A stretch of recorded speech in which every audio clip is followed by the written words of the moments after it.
The Bible has been translated into many languages from the biblical languages of Hebrew, Aramaic and Greek. As of November 2014, the full Bible has been translated into 531 languages, and 2,883 languages have at least some portion of the Bible. The Latin Vulgate was dominant in Western Christianity through the Middle Ages. Since then, the Bible has been translated into many more languages.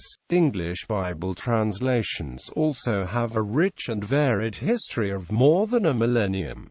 Original text: Hebrew Bible. The Tanakh was mainly written in Biblical Hebrew, with some portions in Biblical Aramaic. From the 6th century to the 10th century, Jewish scholars, today known as Masoretes, compared the text of all known biblical manuscripts in an effort to create a unified, standardized text. A series of highly similar texts eventually emerged, and any of these texts are known as Masoretic texts. The Masoretes also added vowel points to the text, since the original text only contained consonant letters. This sometimes required the selection of an interpretation. Since some words differ only in the vowels, the meaning can vary in accordance with the vowels chosen. In antiquity, variant Hebrew readings existed, some of which have survived in the Samaritan Pentateuch and other ancient fragments, as well as being attested in ancient versions in other languages. New Testament. The New Testament was written in Greek. The discovery of older manuscripts, which belonged to the Alexandrian text type, including the 4th century Codex Vaticanus and Codex Sinaiticus, led scholars to revise the view about the original Greek text.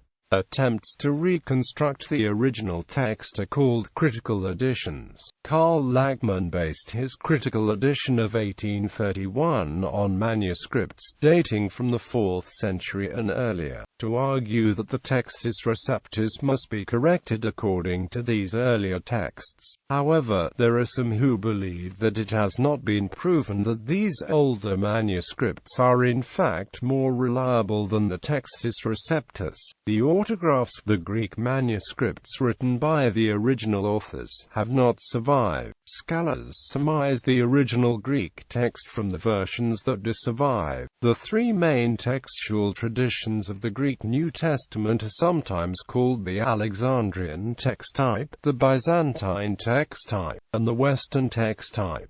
Together they comprise most of the ancient manuscripts. Most variants among the manuscripts are minor, such as alternative spelling, alternative word order, the presence or absence of an optional definite article, and so on. Occasionally, a major variant happens when a portion of a text was missing. Examples of major variants are the endings of Mark, the pericope adulterae, the comma Johanneum, and the Western version of Acts. Early manuscripts of the letters of Paul and other New Testament writings show no punctuation whatsoever. The punctuation was added later by other editors, according to their own understanding of the text. History of Bible translations. Ancient translations of the Hebrew Bible, Aramaic Targums. Some of the first translations of the Jewish Torah began during the first exile in Babylonia, when Aramaic became the lingua franca of the Jews, with most people speaking only Aramaic and not understanding Hebrew. The Targums were created to allow the common person to understand the Torah as it was read in ancient synagogues. Greek Septuagint. By the 3rd century BC, Alexandria had become the center of Hellenistic Judaism, and during the 3rd to 2nd centuries BC, translators compiled in Egypt a Greek version of the Hebrew Scriptures in several stages. The Talmud ascribes the translation effort to Ptolemy II Philadelphus, who allegedly hired 72 Jewish scholars for the purpose, for which reason the translation is commonly known as the Septuagint, a name which it gained in the time of Augustine of Hippo. The Septuagint, the very first translation of the Hebrew Bible into Greek, later became the accepted text of the Old Testament in the Christian Church and the basis of its canon. Jerome based his Latin Vulgate translation on the Hebrew for those books of the Bible preserved in the Jewish canon, and on the Greek text for the Deuterocanonical books. In his City of God 18.42, while repeating the story of Aristeas with typical embellishments, Augustine adds the remark, "It is the translation that it has now become traditional to call the Septuagint." Augustine thus indicates that this name for the Greek translation of the Scriptures was a relatively recent development. However, he offers no clue as to which of the possible antecedents led to this development, and was widely used by Greek-speaking Jews and later by Christians.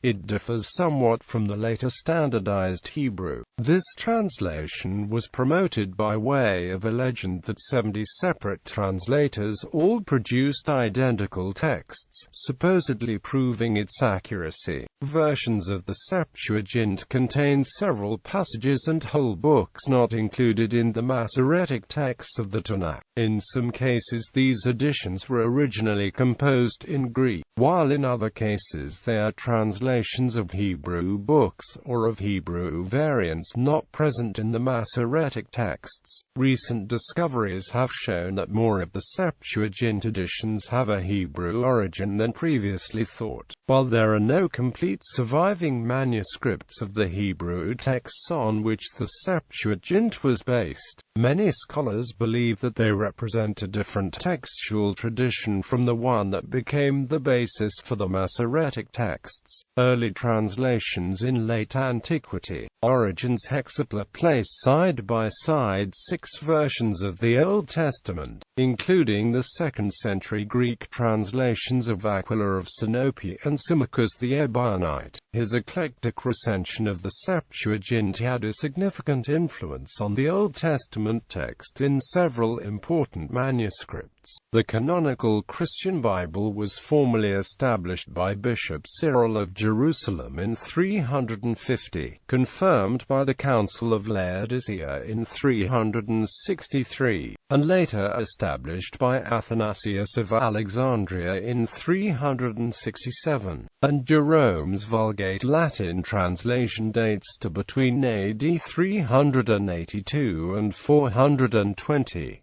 Latin translations predating Jerome are collectively known as Vetus Latina texts. Christian translations also tend to be based upon the Hebrew, though some denominations prefer the Septuagint. Bible translations incorporating modern textual criticism usually begin with the Masoretic text, but also take into account possible variants from all available ancient versions. The received text of the Christian New Testament is in Greek, and nearly all translations are based upon the Greek text. Jerome began by revising the earlier Latin translations, but ended by going back to the original Greek, bypassing all translations, and going back to the original Hebrew wherever he could instead of the Septuagint. The New Testament was translated into Gothic in the 4th century by Ulfilas. In the 5th century, St. Mesrob translated the Bible using the Armenian alphabet invented by him, also dating from the same period of the Syriac, Coptic, Old Nubian, Ethiopic and Georgian translations.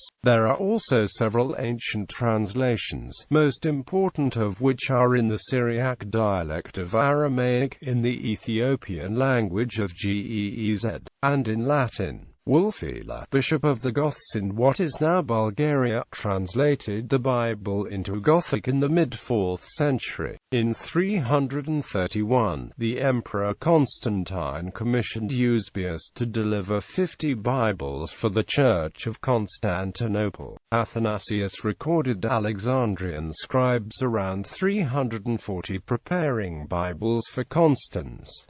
Little else is known, though there is plenty of speculation. For example, it is speculated that this may have provided motivation for canon lists, and that Codex Vaticanus Graecus 1209, Codex Sinaiticus and Codex Alexandrinus are examples of these Bibles. Together with the Peshitta, these are the earliest extant Christian Bibles. Middle Ages, when ancient scribes copied earlier books, they wrote notes on the margins of the page to correct the text, especially if a scribe accidentally omitted a word or line, and to comment about the text. When later scribes were copying the copy, they were sometimes uncertain if a note was intended to be included as part of the text. See textual criticism. Over time, different regions evolved different versions, each with its own assemblage of omissions and additions. The earliest surviving complete manuscript of the entire Bible in Latin is the Codex Amiatinus, a Latin Vulgate edition produced in 8th century England at the double monastery of Wearmouth Jarrow. During the Middle Ages, translation, particularly of the Old Testament, was discouraged. Nevertheless, there are some fragmentary Old English Bible translations, notably a lost translation of the Gospel of John into Old English by the Venerable Bede, which he is said to have prepared shortly before his death around the year 735. An Old High German version of the Gospel of Matthew dates to 748. Charlemagne in California, 800, charged Alcuin with a revision of the Latin Vulgate. The translation into Old Church Slavonic was started in 863 by Cyril and Methodius. Alfred the Great had a number of passages of the Bible circulated in the vernacular in around 900. These included passages from the Ten Commandments, and the Pentateuch, which he prefixed to a code of laws he promulgated around this time. In approximately 990, a full and freestanding version of the four Gospels in idiomatic Old English appeared. In the West Saxon dialect, these are called the Wessex Gospels. Pope Innocent III in 1199 banned unauthorized versions of the Bible as a reaction to the Cathar and Waldensian heresies. The synods of Toulouse and Tarragona outlawed possession of such renderings. There is evidence of some vernacular translations being permitted while others were being scrutinized. The complete Bible was translated into Old French in the late 13th century. Parts of this translation were included in editions of the popular Bible Historial, and there is no evidence of this translation being suppressed by the Church. The entire Bible was translated into Czech around 1360. The most notable Middle English Bible translation, Wycliffe's Bible, based on the Vulgate, was banned by the Oxford Synod in 1408. A Hungarian Hussite Bible appeared in the mid-15th century, and in 1478, a Catalan translation in the dialect of Valencia. Many parts of the Bible were printed by William Caxton in his translation of the Golden Legend, and in Speculum Vitae Christi. Reformation and early modern period. The earliest printed edition of the Greek New Testament appeared in 1516 from the Froben Press, by Desiderius or Erasmus, who reconstructed its Greek text from several recent manuscripts of the Byzantine text type. He occasionally added a Greek translation of the Latin Vulgate for parts that did not exist in the Greek manuscripts. He produced 4 later editions of this text. Erasmus was Roman Catholic, but his preference for the Byzantine Greek manuscripts rather than the Latin Vulgate led some church authorities to view him with suspicion. In 1521, Martin Luther was placed under the ban of the Empire, and he retired to the Wartburg Castle. During his time there, he translated the New Testament from Greek into German. It was printed in September 1522. The first complete Dutch Bible, partly based on the existing portions of Luther's translation, was printed in Antwerp in 1526 by Jacob van Liesveld. The first printed edition with critical apparatus was produced by the printer Robert Estienne of Paris in 1550.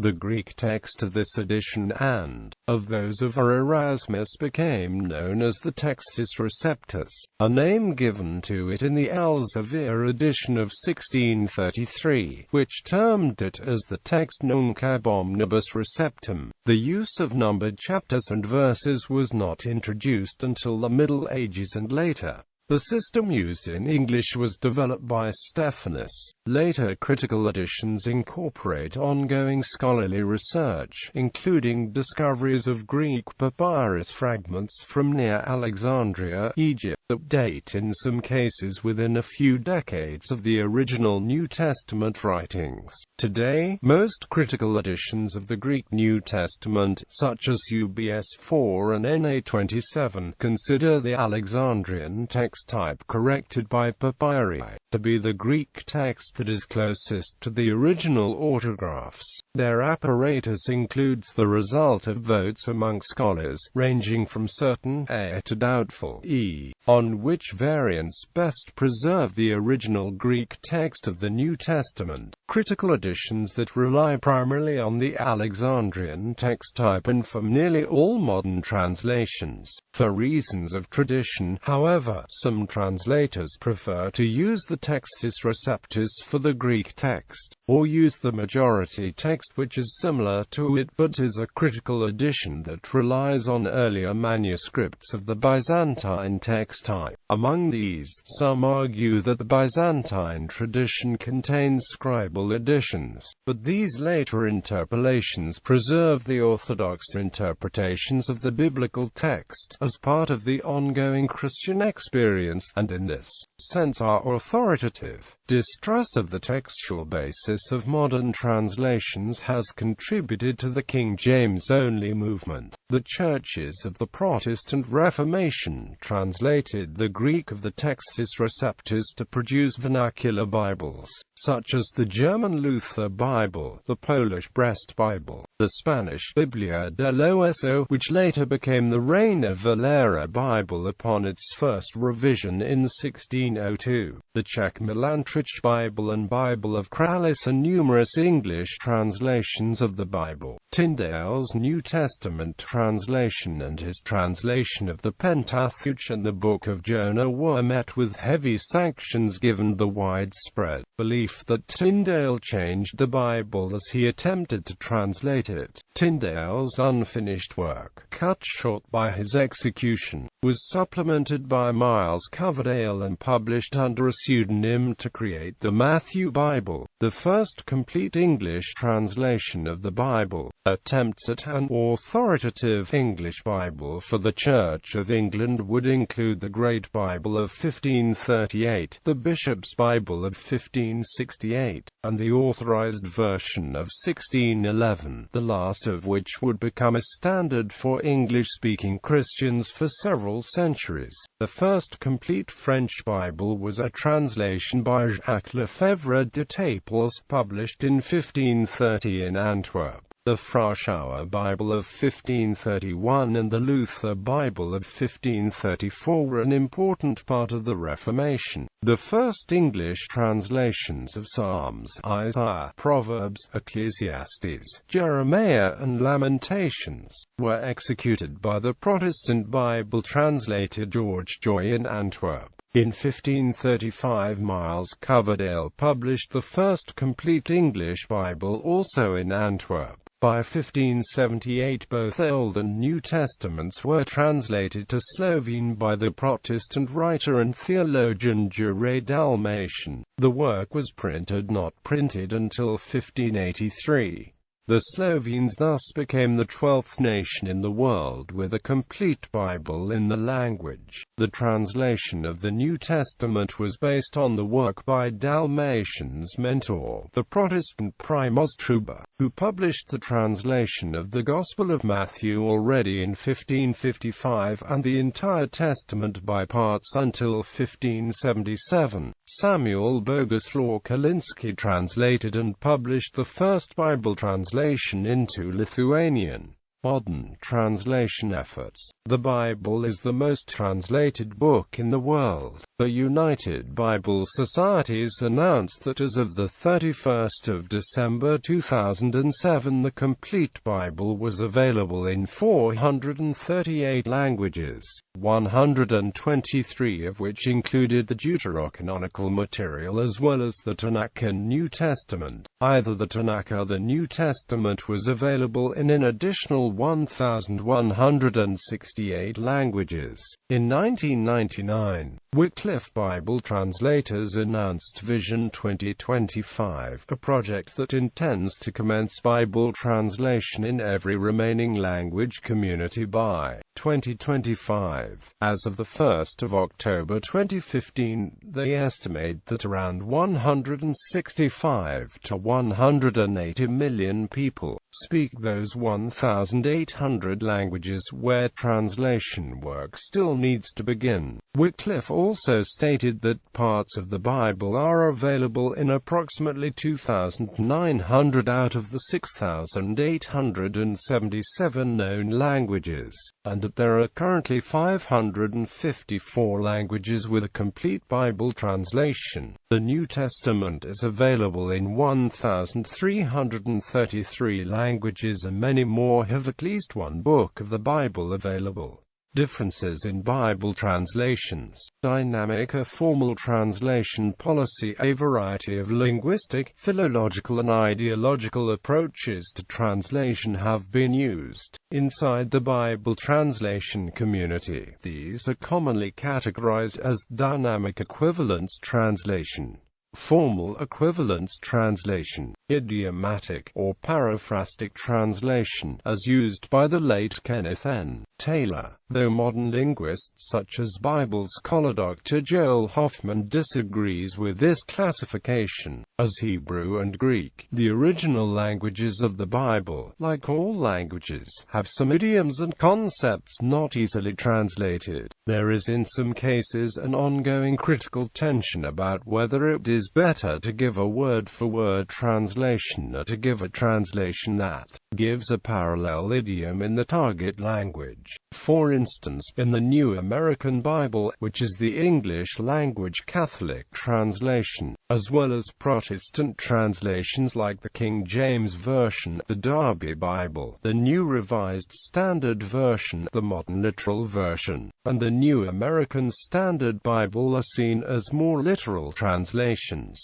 whereas translations like the New International Version and New Living Translation sometimes attempt to give relevant parallel idioms. The Living Bible and the Message are two paraphrases of the Bible that try to convey the original meaning in contemporary language. The further away one gets from word-for-word translation, the easier the text becomes to read while relying more on the theological, linguistic or cultural understanding of the translator, which one would not normally expect a lay reader to require. On the other hand, as one gets closer to a word-for-word translation, the text becomes more literal but still relies on similar problems of meaningful translation at the word level and makes it difficult for lay readers to interpret due to their unfamiliarity with ancient idioms and other historical and cultural contexts. Doctrinal differences and translation policy. In addition to linguistic concerns, theological issues also drive Bible translations. Some translations of the Bible, produced by single churches or groups of churches, may be seen as subject to a point of view by the translation committee. For example, the New World Translation, produced by Jehovah's Witnesses, provides different renderings where verses in other Bible translations support the deity of Christ. The NWT also translates Kurios as Jehovah rather than Lord when quoting Hebrew passages that used YHWH. The authors believe that Jesus would have used God's name and not the customary Kurios. On this basis, the anonymous New World Bible Translation Committee inserted Jehovah into the New World Translation of the Christian Greek Scriptures a total of 237 times, while the New World Translation of the Hebrew Scriptures uses Jehovah a total of 6,979 times, to a grand total of 7,216 in the entire 2013 revision New World Translation of the Holy Scriptures, while previous revisions such as the 1984 revision were a total of 7,210 times, while the 1961 revision were a total of 7,199 times. A number of sacred name Bibles have been published that are even more rigorous in transliterating the Tetragrammaton, using Semitic forms to translate it in the Old Testament and also using the same Semitic forms to translate the Greek word theos in the New Testament, e.g., usually Yahweh and or Elohim is some other variation, e.g., the Sacred Scriptures Bethel edition. Other translations are distinguished by smaller but distinctive doctrinal differences. For example, the Purified Translation of the Bible, by translation and explanatory footnotes, promoting the position that Christians should not drink alcohol, that New Testament references to wine are translated as grape juice. Gender-neutral language. See gender in Bible translation and gender-neutral language.